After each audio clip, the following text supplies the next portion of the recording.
ቦርድ መረጻ ኢትዮጵያ መረጻ ዘካየደሉ ሰሌዳ ጊዜ ነጺሩ ንናይ ትግራይ ውድብውን አፍልጦ ሂቡሎም አብ ትግራይ መረጻ ከም ዘካየድውን ሰመዚ እቲ ቦርድ ይሕብረሎ በዝርዝር ሒዝናዮ ለና አብ ከተማ ዓዲግራት መርአያ ዝኾነ ስራሕ ከም ዝተሰርሐ ተገሊጽሎ ክነቅርበልኩም ኢና አብ ትግራይ ግልጋሎት ኢንተርኔት ዝተዓጽወለን ከተማታት ንኽኽፈት ጻዕርታት ተጀሚሩ ውድብና ጽነት ትግራይ ሓድሽ ክስ ያቅሪቦም ኢትዮጵያ ብኻሊእ ሃገር መጠንቀቕታ ተላኢኽዋሎም ኢሳያስ አፈወርቂ አብ ስዑድ ኸይዱ ዝገብሮ ዕማም ተነጺሩሎ አብ ዝርዝር ክነቅርበልኩም ኢና እዞም ቅድም ክብል ዝሰማዕኹም አርእስተ ዜናታትና ነይሮም ናብ ዝርዝር ክነስገረኩም ላይክ ምግባር ጀምሮ ሰናይ ምክትታል ማእኸላይ ኮሚቴ ውድብ ሕወሓት አብ ኣኼባ ከም ዘሎ ይግለጽ ኣሎ ማእኸላይ ኮሚቴ ውድብ ሕወሓት አብ ዘጽድቆ ገምጋም መፈጻጽማ ስራሕን ዘተ አንፈታትን መሰረት ዝገበረ መድረኽ ምይጥ ላዕለዎት አመራርሓ ውድብ ሕወሓት ካብ ትማሊ ጀሚሩ ይካየደሎም ኣብቲ መድረኽ ኣብ ክልል ክሳብ ወረዳ ዝርከቡ ኣባላት ኮሚቴ አመራርሓት ውድብ ዝተረኸቡ ኮይኖም ማእኸላይ ኮሚቴ ኣብ ዘጽድቆ ገምጋም መፈጻጽማ ውሳነታት መበል 14 ውድባዊ ጉባኤን ቀጸልቲ አንፈታትን መሰረት ዝገበረ ዘተ ይካየድ ከም ዘሎ ፍልፍላት ሓቢሮም እቲ ውድብ ኣብ መወዳእታ ውሳነታት ሒዝዎም ዝመጽእ ፌደራል ብልዕል ተጋሩ ዝገብሮ ዘሎ ኩሉ መድያው ጽዕንቶ ጠጠው ዘብል ክኸውንሎ ይብሉ ብዙሓትም በተጻራር ድማ ኣብዚ ኣኼባ ንፕሬዝደንት ታደሰ ወረደ ንምቕያር ምንቅስቓስ ከም ዘሎ ይግለጸሎም ቦርድ መረጻ ኢትዮጵያ ግዜ ሰሌዳ ሻብዓይ ሓፈሻዊ መረጻ ዕላው ገይሩ በመሰረት እዚ ሻብዓይ ሓፈሻዊ ሃገራዊ መረጻ ጉንበት 24/2018 ዓ.ም ከም ዝካየድ እቲ ቦርድ ኣመላኺቱሎም እቲ መረጻ ዝካየደሉ ንመረጻ ምድልዋት ዝውገነሉ ዕለታት ቦርድ መረጻ ኢትዮጵያ ብዝርዝር አውፅኡሎ እዚ ከምዚ እናሃለዎ ድማ ቦርድ መረጻ ኢትዮጵያ አብ ትግራይ መረጻ ክካየድ እዩ ኢሎም የማይቀር የሚከናወን የሚደረግ ነው ምክንያቱም በአገሪቱ ህግ ላይ የተቀመጠ አስገዳጅ የምርጫ ሂደት በመሆኑ ሰራበት ነገር መኖሩን ማረጋገጥ አለበት ቦርድ ያ በሌለበት ጊዜ አይደረግም በትግራይ ስድስተኛው ሀገራዊ ምርጫ አልተካሄደም በዚህም ምክንያት ክልሉ በፌደራል ምክር ቤቶች ውክልና ሳይኖረው ነው 5 ዓመታት የተጠናቀቁት ሰባተኛው ሀገራዊ ምርጫስ በትግራይ ይደረጋል የኢትዮጵያ ብሔራዊ ምርጫ ቦርድ ከሌሎች ክልሎች ጋር የሚኖረውን አይነት የመረጃ ልውውጥ ከትግራይ ጊዜያዊ አስተዳደር ጋር ያደርጋል ይህንን ጠይቀናቸው ነበር እሱን ነው እንግዲህ አሁን እነዚህን ያልናቸውን ዝርዝር መረጃዎች ጠይቀናል ብዙ መልስ አላገኘንም ምላሽ አላገኘንም እንጠብቃለን እንወተውታለን ደግመን እንጽፋለን ምላሽ እስከሚሰጡን ድረስ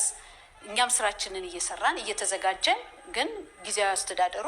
ምላሽ ሰጥቶ ወደዛ ገብተን የምንሰራበትን ሁኔታ ለማመቻቸት እየሞከርን ነው ያ ብቻ መልስ ሳልሰጠ ተቆማላችሁ በቀጣይ ደግሞ ቦርዱ እየተመካከረ ከዛ የተሻለ ነው የሚለውን አቅጣጫ እዛ ከሚወዳደሩ ፖለቲካ ፓርቲዎች ጋራ እየተመካከረ ምን አይነት ሁኔታ መፍጠር ይቻላል እንዴት አድርገን ምርጫውን ማካሄድ እንችላለን የሚል ኮንሰልቴሽኖች እያከናወነ ወደፊትም የሚቀጥል ካብዚ ዜና እዚ ከይወፃናም ዲሞክራሲያዊ ስምረት ትግራይ ስምረት ሙሉእ ምዝገባ አፍልጦ ፓርቲ ረኺቡም ሕዳር 29/2018 ዓ.ም ካብ ቦርድ መረጻ ኢትዮጵያ ዝተጻሕፈ ደብዳቤ ከም ዘፍለጦ ስምረት ሕጋዊ ክልላዊ ፓርቲ ምዃኑ ዘረጋግጽ ምዝገባ ተዋሂብዎም ልዕሊ 400 ኣባላት ፖሊስ ተመሪቖም ኮሌጅ ፖሊስ ትግራይ ንኸባቢ ሓደ ወርሒ ስልጠና መጠናኸሪ ሞያ ክህቦም ጸንሐ ልዕሊ 400 ኣባላት ፖሊስ ተመሪቖም እቶም ሎሚ ስልጠና መጠናኸሪ ሞያ ብቀጽሪ ፈለግ ዳዕሮ ዛዚሞም ናብ ስራሕ ዝዋፈሩ ዘለዉ ኣባላት ፖሊስ ቅድም ክብል ኮሚሽን ፖሊስ ትግራይ ካብ ዝመደቦም ዝተፈላለዩ ሞያታት ግልጋሎት ክውፅኡን እንትኾኑ ንኸባቢ ሓደ ወርሒ ድማ ሞያታት ምጽራይ ገበን ውዳበ ህዝብን ትምህርትን ምክልኻልን ምቁፅጻርን ምጽራይ ሓደጋ ትራፊክን መንገድን ሓበሬታን ክትትልን ኣድህቦ ገይሮም ክወስድዎ ጸንሑ ሓፂር ስልጠና ዛዚሞም ልምድን ተመክሮን ናበዘኻዕበትሉ ቀዲሞም ዝሰርሕሉ ዝነበሩ ሞያኦም ተመሊሶምሎ ተባሂሉሎም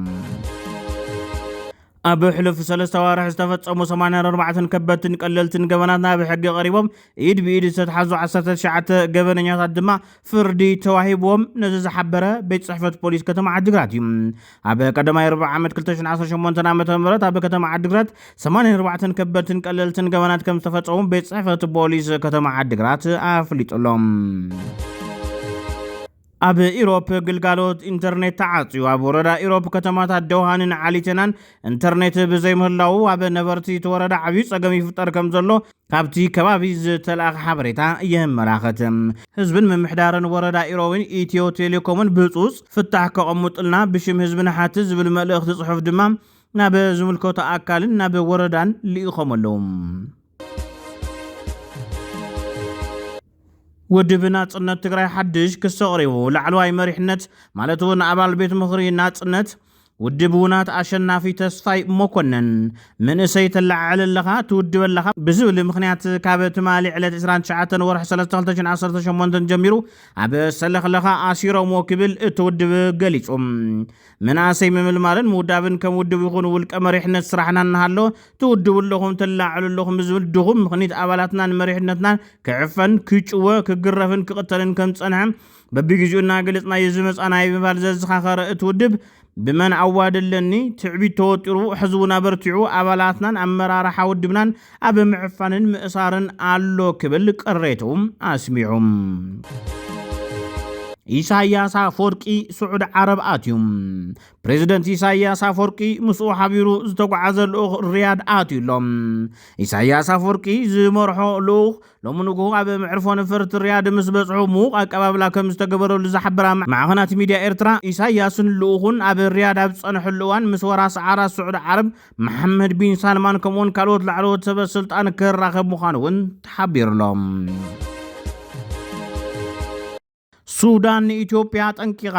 ኢትዮጵያ ኣብ ሓበራዊ ደቡብ ሱዳንን ኢትዮጵያን ኣብ ዞባ ሰሜናዊ ናይል ንዝካየድ ስርሒታት ዝዓለመ ማዓስከር ታዕሊም ንሰራዊት ዳዕመል ሰሪዕ ብሓገዝ ኢመራት ድሕሪ ምፍቃዳ ሰራዊት ምክልኻል ሱዳን ኣብ ምብራቕ ሓድሽ ወታደራዊ ግንባር ንምኽፋት ይሸባሸብ ከም ዘሎ አልጀዚራ ሓቢራ። ሱዳን መንግስቲ ኢትዮጵያ ንዝገብሮ ዘሎ ኩሉ ዓይነት ምንቅስቓስ ኣጠንቂቓቶላ። ኣብ መወዳእታ ናብቲ ባሓተታ ዝሓዝናዮ ትሕዝቶ ክነስግረኩም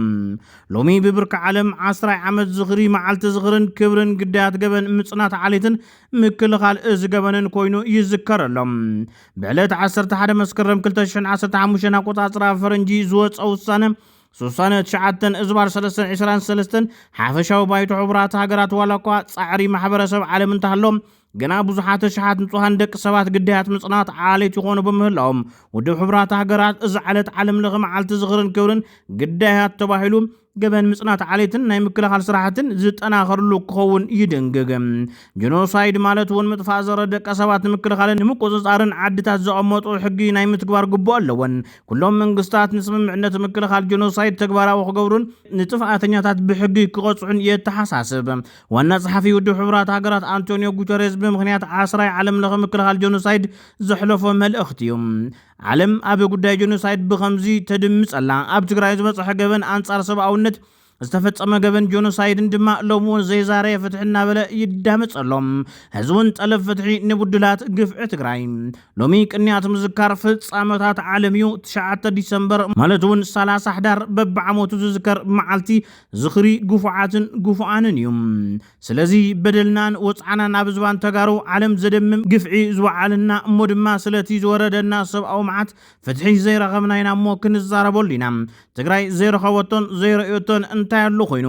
ኣብ ትግራይ ንደቃ ነታ ሓንቲ ሞት ከም ኣዳም እንትበሃል ብንቡር ከይኾን ብዘይንቡር ክበሳወሱ 7 ሞት ንዓኹም ብዝብሉ ነፍሰ በላዓት ከም ዓይኒ ዓራት ብዝበዝሖም ስቅያት ኣካልን ሕልናን እናሳቀዩ ህይወት ብሞትና ኣራኺሶምዎም።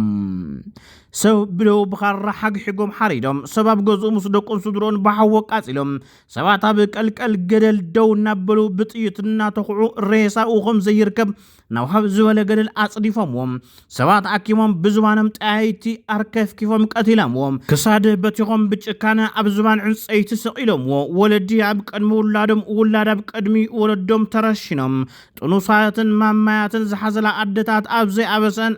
ኣበሳ ሞት ረኺበን ካብ ኣፎሙዝ ብረታቶም መዳፍዖምን ዝወፅእ ኣብ ማእኸል ከተማታት እናዓለበ ነፈርቶምን ድሮናቶምን አብዝባን ሰላማዊያን ተጋሩና ዓለበ ክንደይ ሰብድዩ ሃሊኡ ተዛሪብ ካዮ ዘይውዳ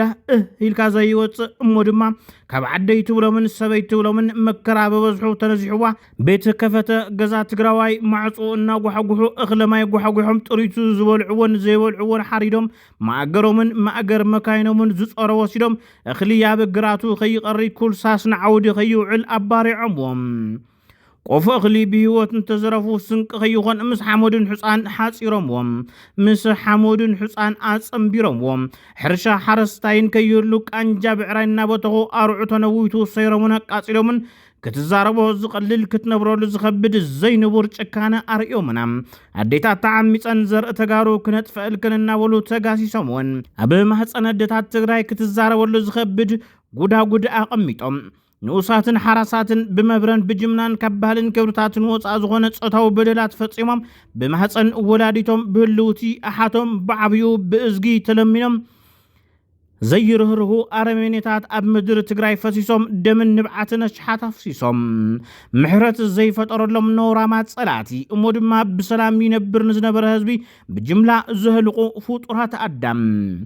ኣብ ኮንቬንሽን ዘርኢ ምጥፋእ ደቂ ሰባት ዓንቀጽ 2 ንትርጉም ተግባራት ጆኖሳይድን ተቐምጦም